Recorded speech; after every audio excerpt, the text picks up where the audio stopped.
to work on. See Jordan there. Olivia Miller, meanwhile, to lead off on the uneven bars for Pitt. As we get rolling, the 2021 Eagle Gymnastics season. Great way to open, lay out your Schenkel full. That's one of the most common vaults that we'll see, either that full or even a full and a half. The full has actually been devalued down to a 9.95 start value. But again, you saw that large pop on that landing, just unable to be controlled, and they'll definitely take a tenth or two on the overall total there. Olivia Miller here, one of the key returners for Pitt. First team all-around Eagle performer in 2019 and was second team with the floor exercise in 2020. See there, she'll be followed up by Trinity Macy and Lauren Beckwith. Bars, they've done some really good work over the years, especially under this leadership crew. 49.275 just a couple of years ago in 2018. It was a program high. So again, all of these, well, I'm going to say new coaches there. They're all in their fourth season. So I feel like it's still a fairly new program under this current genre of coaches, and they've done some great things. Miller with a strong performance to start there.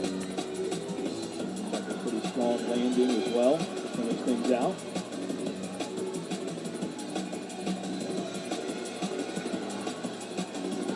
We're going to see a lot of new faces in both of these lineups. So they both have some strong individuals, unfortunately, graduate. But it happens. It happens in college. That is always the goal, is student first. And they've really they've done a great job recruiting some new talent. Madison Benson, another freshman. So 1-2 right out of the gate for NC State. A couple of freshmen. Benson, a 2019 Texas State level 10 first place in all around.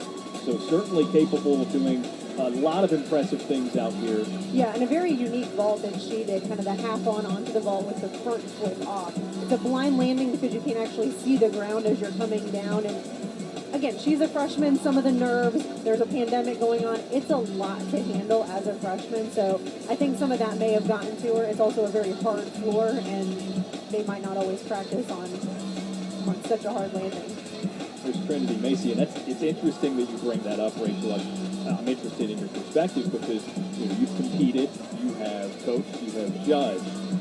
From the perspective of these young women, it's about as odd a time as ever to be a college athlete. As you saw Benson when she got done with the vault, immediately the mask goes on. There are just so many factors in play that aren't normally so. But obviously, they're amped up and thankful that they get to begin a 2021 season. Yeah, and gymnastics is one of those sports where you don't really have an off season. Yes, you technically have a summer off season, but none of these gymnasts actually take an off season. They are constantly practicing. Gymnastics is one of those sports where you can't take the time off or you lose the skills. So the pandemic has really done a number to all of them. I talked to both head coaches earlier in the week just in terms of if we're going to see any new skills, and both of them reiterated the fact that this year we're not so much focused on new skills. It's more so let's perfect what we have and let's make sure we've been safe enough going from taking a few months off to really getting back into competition shape. Two competitors through for each team. You see Karina.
Flint Jordan with a 9.725, a 9.725 also for Olivia Miller opening on the bars for Pitt. And the added score from Benson.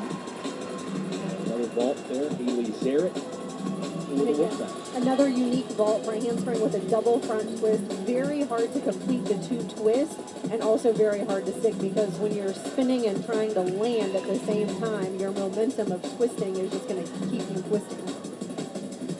Obviously some sophisticated vaults for NC State so far. What's the risk assessment for trying to do one of those landings, as you had mentioned, with both Benson and Zarek? Is it one of those things where it's sort of an all or nothing score-wise potential, or is there room for error? There's a lot of room for error. Anything in gymnastics, there's a lot of room for error. I think the flipping motion is a little bit easier to control, but then you also have the risk of a hyperextension of a knee, whereas the twisting one, a little bit more complex to actually stick the landing, and again, you can still have some knee issues if your body keeps twisting, but your feet decide to actually stick. On to Lauren Beckwith of Pitt with 7 meets on the beam in 2020, and rough spill there. Sophomore trying to make a strong impression. Yeah, and one fall it's not detrimental, yes. So I will throw that out there. So one thing about college gymnastics is you actually put the top 6 up on each event, and the top 5 scores count. So right now, they're just going to assume that this is going to be their drop score. Now, if they do have another fall, that's when they're going to start to get a little bit nervous, a little bit worried.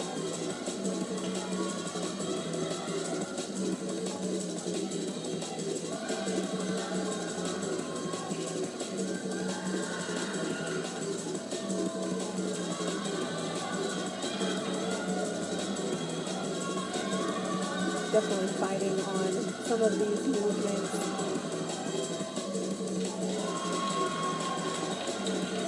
Beckwith finishing strong. Yeah, you saw that struggle when she was kind of casting up to a handstand, trying to get over the bar. Again, some of that's an endurance thing, some of it's a nervous tension thing. It's the first meet of the season. They haven't competed since March 12th, neither of these teams. So it's been a very, very long off season. Emily Shepard there on the vault for NC State. I think that was a great one where you can see she was more of the veteran in terms of the landing, what she was doing, the amplitude, the air, just the dynamics overall. You can tell this one was, I've been here before. She certainly has first team All-Eagle on the vault and bars, as you see there last season. So interesting that she follows up things where the Wolfpack started with a couple of freshmen. You get the sure bet and a more reliable competitor.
Thank you.